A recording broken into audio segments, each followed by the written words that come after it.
జై శ్రీరామ్. విశ్వేశం మాధవం ఢుంఢిం దండపాణించ భైరవం వందే కాశీం గుహాం గంగాం భవానీం మణికర్ణికాం. ఇది అద్భుతమైనటువంటి శ్లోకం అండి, అందుకే మీకు వినిపించాను. నేను కాశీకి వెళ్ళిన వాళ్ళు మొత్తం 33 కోట్ల మంది దేవతలు ఉన్నారు కాశీలో. అన్నిటినీ దర్శించాలి. మరి దర్శించినప్పుడే జన్మధన్యం కదా. మరి 33 కోట్ల మంది దేవతలను దర్శించడం అంటే సామాన్యమైనటువంటి విషయమా? కాబట్టి మరి అటువంటి అద్భుతమైనటువంటి స్థలానికి కాశీకి వెళ్ళినప్పుడు ఆ దేవతల్ని దర్శించి ధన్యులం కావాలి. కానీ మన ఆయుర్దాయం సరిపోదండి. కాశీలో ఉన్నటువంటి ఆలయాలని దేవతల్ని దర్శించడానికి మన 100 సంవత్సరాల ఆయుర్దాయం సరిపోదు. అన్ని దేవతలు ఉన్నారు కాశీలో. అది కాశీ అంటే. కాశీ అంటే అద్భుతం, ప్రకాశం, ప్రకాశించున్నది. అంతమంది దేవతలుంటే మరి ప్రకాశం కాదు? మొత్తం కాశీ అంతా కూడా విశ్వనాథుడి స్వరూపం. అలా మొత్తం 33 కోట్ల మంది దేవతల్ని దర్శించాలి. 12 ఆదిత్యులు, 11 రుద్రులు, 18 శక్తిపీఠాలు, 12 జ్యోతిర్లింగాలు, మానస సరోవరం, ఇలా ఒకటేమిటి సమస్తం ఉన్నాయి. నవదుర్గలు, 10 మహావిద్యలు, ఇలా అందరూ ఉన్నారండి కాశీలో. అటువంటి దేవతల్ని ప్రతి దేవతని దర్శించడంలో ఒక అద్భుతమైనటువంటి ఫలితం ఉంటుంది. వాటికి విశేషమైనటువంటి రోజులలో దర్శించడం ఇంకా విశేషం కూడా తెలియజేయబడుతోంది. ఇప్పుడు 12 ఆదిత్యులు ఉన్నారు, ఆదివారం రోజు దర్శించడం విశేషం, సప్తమి రోజు దర్శించడం విశేషం. అష్టభైరవులు ఉన్నారు కాశీలో. ఇలా మొత్తం 33 కోట్ల మంది దేవతలు, అద్భుతమైనటువంటి దేవతలు ఉన్నారు. అనేక తీర్థాలు ఉన్నాయి, అనేక గుండాలు ఉన్నాయి, అనేక బావులు ఉన్నాయి. ఎంత విశేషమో కాశీ కాశీ కాశీ కాశీ కాశీ కాశీ కాశీ అంటూనే ఉండాలండి. కాశీ సామాన్యమైంది కాదు. కాశీ ఖండం ప్రతిరోజు చదువుతూ ఉండాలి. ఒక పేజీ అన్నా సరే, ఒక పేపర్ అన్నా సరే కాశీ ఖండం చదువుతూ ఉండాలి. దాని మహిమ అద్భుతం, అనంతం. కాశీ గురించి తెలుసుకుంటూనే ఉండాలి. ఎంత తెలుసుకున్నా తక్కువే. అంతమంది దేవతలు ఉన్నారు, అన్ని విశేషాలు ఉన్నాయి, మొత్తం నవగ్రహాలు ఉన్నాయి, మొత్తం అన్నీ ఉన్నాయి. ఒకటి కాదండి, కాశీలో లేదంటూ లేదు. కాశీ గురించి తెలుసుకున్న వారు, కాశీకి అలవాటు పడ్డవారు మళ్ళీ తిరిగి రారు వెనక్కి. అందుకే కాశీకి వెళ్ళిన వాళ్ళు కాటికి వెళ్ళిన వాళ్ళతో సమానం అని అంటారు. నేను అక్కడికి వెళ్తూ ఉన్నాను, అలవాటు పడ్డాను. ఆ దేవతలు, ఆ మహిమ. ఒకవైపు వెళ్తే గంగమ్మ తల్లి, ఒకవైపు ఢుండి గణపతి, ఒకవైపు విశ్వనాథుడు, ఒకవైపు విశాలాక్షి, ఒకవైపు అన్నపూర్ణాదేవి, ఒకవైపు కాలభైరవుడు, ఒకవైపు మణికర్ణికా ఘాట్, ఒకవైపు బిందుమాధవుడు. ఇవన్నీ అద్భుత. ఒకవైపు కేదారేశ్వరుడు, కేదార్నాథుడు సామాన్యమా? విచిత్రం ఏమిటంటే కేదార్నాథ్ జ్యోతిర్లింగం హిమాలయ పర్వతాల్లో ఉంది. అక్కడేమో కేవలం ఒక కళతో మాత్రమే ఉంటాడు. కాశీలో కేదార్నాథుడు 15 కళలతో ఉంటాడండి. ఎంత విశేషమో కేదార్ ఘాట్. 3 ఖండాలుగా ఉంటుంది కాశీ. మనం శివరాత్రి వస్తోంది కాబట్టి కాశీ గురించి తెలుసుకుంటున్నాం. నా కాశీ గురించి చెప్పాలంటే నాకు ఎంత ఆనందంగా ఉంటుందో, రోమాంచితం అవుతుంది నాకు. కాశీ అంటే అద్భుతం. ఎప్పుడెప్పుడు వెళ్ళిపోయి అక్కడ ఉండిపోదామా అనిపిస్తోంది. నా మనసు అక్కడ లగ్నం అయిపోయింది, నా శరీరం మాత్రమే ఇక్కడుంది. నేను కాశీకి వెళ్ళిపోయిన వాడితో సమానం. అలా నేను కాదు, చాలా మంది ఉన్నారు. అలా కొన్ని కోట్ల మంది భక్తులు ఉన్నారు. కాశీ గురించి తెలిసిన మహానుభావులు, కాశీకి అలా కనెక్ట్ అయిపోయిన వాళ్ళు చాలా మంది ఉన్నారు. కనెక్ట్ అవ్వాలి. అలా అది అద్భుతం. విశ్వనాథుడి కనెక్ట్ అవ్వాలి. కాలభైరవుడు సామాన్యుడా? బాబోయ్, ఏమి కాశీ! ఇంతమంది దేవతల్ని దర్శించాలి. ఒక జీవితం సరిపోదు. మరి ఏం చేయాలండి? మనకు ఋషులు దానికి మార్గం తెలియజేశారు. చెప్పా కదా ప్రారంభంలో శ్లోకం. అప్పుడప్పుడు వెళుతూ ఉండాలి. సంవత్సరానికి ఒకసారైనా కాశీకి వెళ్ళి ఈ దేవతల్ని అయినా, కనీసం అందరూ ప్రధానమైనటువంటి దేవతలే, ఈ దేవతలైనా దర్శించండి అయ్యా, ప్రయత్నించండి జాగ్రత్తగా అని మనకు తేలిక మార్గాన్ని అందించారు. మొత్తం ఇంకా సమస్త దేవీ దేవతల్ని దర్శించిన ఫలితం లభిస్తుంది మీకు. ఈ దేవతల్ని దర్శించండి అని చెప్పి మనకు ఋషులు అందించారు. చూడండి ఎంత తేలిక. విశ్వేశం మాధవం ఢుంఢిం, ఆ దేవతల పేర్లు ఇవి.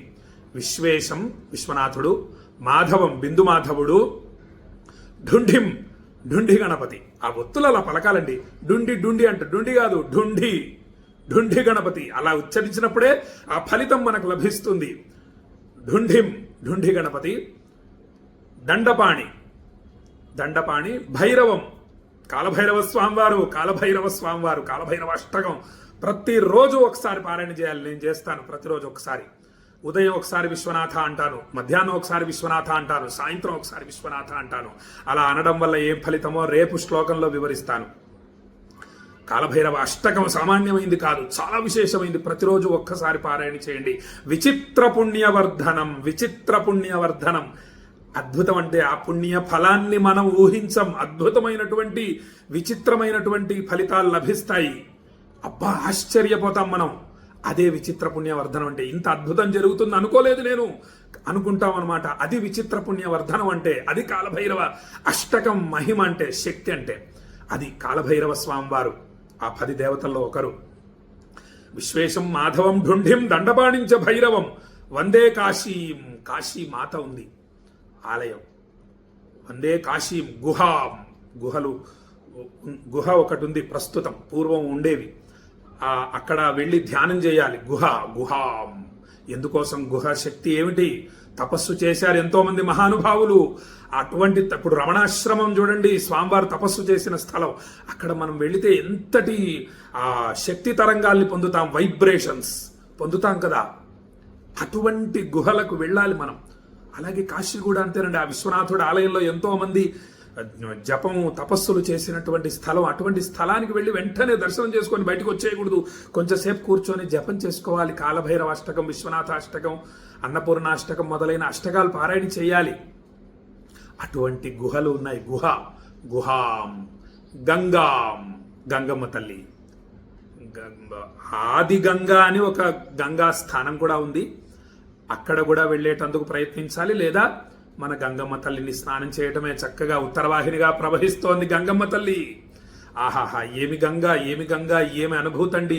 దివ్యానుభూతి కలుగుతుంది ఆ గంగా స్నానంలో. స్నానం చేసి నాభి వరకు నిల్చొని విశ్వనాథ విశ్వనాథ విశ్వనాథ అనే జపం చేస్తూ ఉంటేనండి, ఆహా, అద్భుతంగా ఉంటుంది. ఉదయం పూట సూర్యకిరణాలు పడుతూ ఉంటాయి.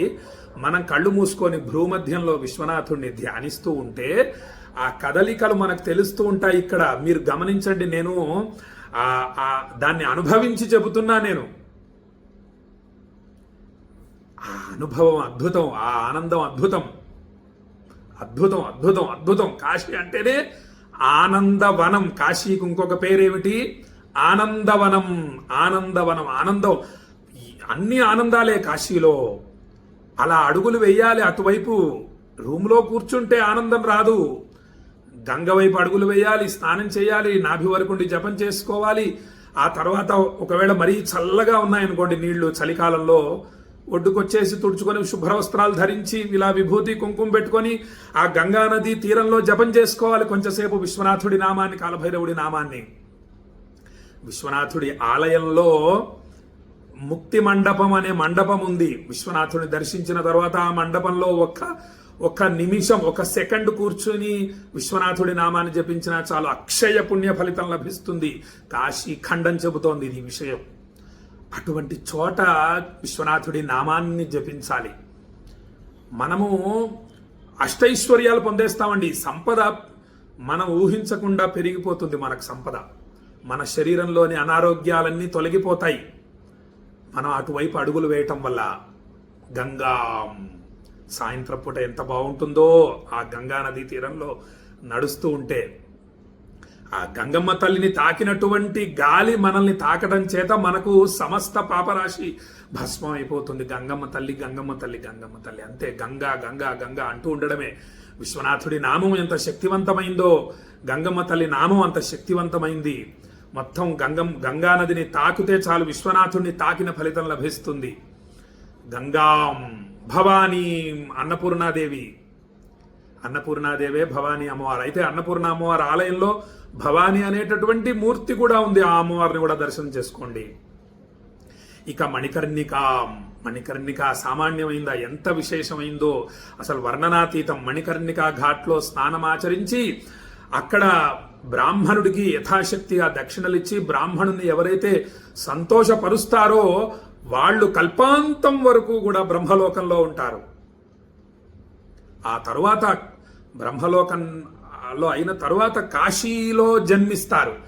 జన్మించి మోక్షాన్ని పొందుతారు, విశ్వనాథుడి సన్నిధికి చేరుతారు అని చెప్పి మనకు కాశీ ఖండం చెబుతోంది. నేను మీకు కార్తీక మాసం 9 రోజులు, శ్రావణ మాసం 9 రోజుల్లో మీకు ఈ విషయాలన్నీ తెలియజేశాను. ఆ వీడియోలన్నీ చూడండి, యూట్యూబ్లో ఉన్నాయి. సామాన్యమైంది కాదు, తెలుసుకోవాలి. ఆ కాశీ గురించి తెలుసుకోవాలి. మన ఆయుర్దాయం 100 సంవత్సరాలు మాత్రమే, ఇది గుర్తుపెట్టుకోవాల్సినటువంటి విషయం.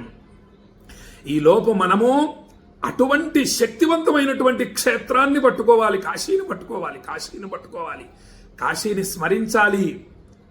కాశీవాసం చేసి ధన్యులైనటువంటి మహానుభావులు ఎవరెవరు ఉన్నారనేటటువంటి విషయాన్ని తెలుసుకోవాలి. కాశీవాసం ఇప్పుడు ఎవరు చేస్తున్నారు, ఎలా చేస్తున్నారు అనేటటువంటి విషయాన్ని తెలుసుకోవాలి. కాశీ వెళ్ళిన వాళ్ళు వాళ్ళ ఆనందాన్ని ఎలా వ్యక్తపరుస్తున్నారు, ఏమి తెలియజేస్తున్నారు, కాశీలో దర్శిస్తున్నటువంటి భక్తులు వాళ్ళ ముఖాల్ని గమనించాలి. ఒక్కొక్కటి కోటి సూర్య సమాభాసమై వెలుగుతూ ఉంటుంది వాళ్ళ ముఖాలు. వాళ్ళ వర్చస్సే అద్భుతంగా ఉంటుంది. రాత్రి 10:30కి శయన హారతి చూడాలి, భక్తుల్ని చూడాలి. నేను భక్తుల్ని చూడడం కోసం శయన హారతికి వెళతాను, భగవంతుణ్ణి చూడ్డానికి, విశ్వనాథుణ్ణి చూడడం కోసం వెళ్ళను. రాత్రి 10:30కి ఖచ్చితంగా వెళ్తాను నేను శయన హారతి చూడటానికి. ఎందుకోసం?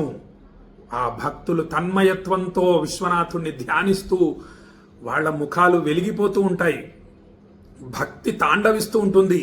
వాళ్ళు ఎవరిని పట్టించుకోరు, గొంతెత్తి అరుస్తారు.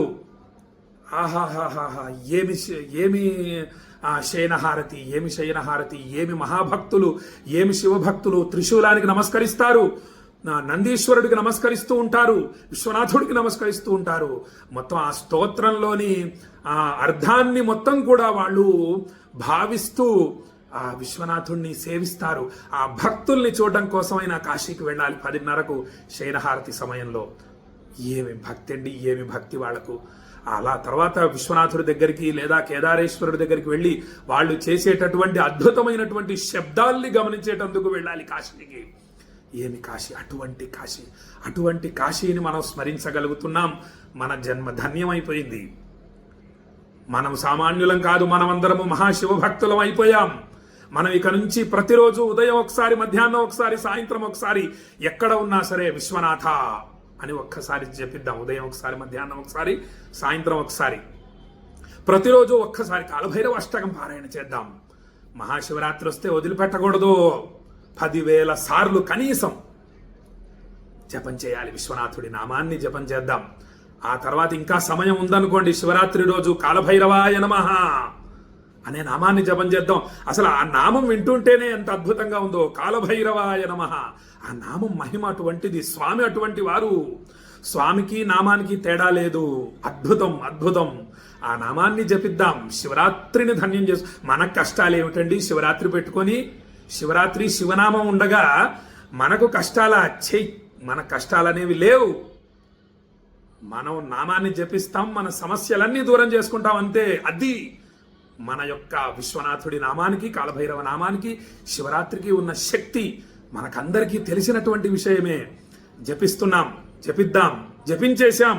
ఇతఃపూర్వం ఎంతో మంది జపించాం, మనమంతా కూడా. ఇంకా అనంతంగా జపిద్దాం. ఈసారి ఇంకా శ్రద్ధగా విశ్వనాథుడిని ధ్యానిద్దాం, కాశీని ధ్యానిద్దాం అని చెప్పి భక్తులకు తెలియజేస్తూ, రేపు ఇంకొక అద్భుతమైనటువంటి విషయాన్ని, కాశీ గురించి అనేకమైన విషయాల్ని తెలియజేసేటందుకు ప్రయత్నిస్తాను, విశ్వనాథుడి పాదాలు పట్టుకొని అని చెప్పి భక్తులకు తెలియజేస్తూ సెలవు తీసుకుంటున్నా. జై శ్రీరామ్. విశ్వనాథాయ మంగళం, విశ్వనాథాయ మంగళం, విశ్వనాథాయ మంగళం. నేను కోరేది ఒకటే, ఈ వీడియోని మీ బంధుమిత్రులందరికీ షేర్ చేయండి. చక్కగా అందరూ శ్రవణం చేస్తారు, వింటారు. శ్రవణం అనేది ఒక తపస్సు. 9 విధ భక్తుల్లో మొట్టమొదటిది అదే. శ్రవణం, కీర్తనం, విష్ణోః స్మరణం, పాదసేవనం, అర్చనం, వందనం, దాస్యం, సఖ్యం, ఆత్మనివేదనం. కాబట్టి మనం చక్కగా అందరూ వింటారని చెప్పి అందరికీ పంపించండి మీ బంధుమిత్రులకి ఈ వీడియోల్ని అని చెప్పి తెలియజేస్తూ సెలవు తీసుకుంటున్నా. జై శ్రీరామ్. విశ్వనాథాయ మంగళం, విశ్వనాథాయ మంగళం, విశ్వనాథాయ మంగళం.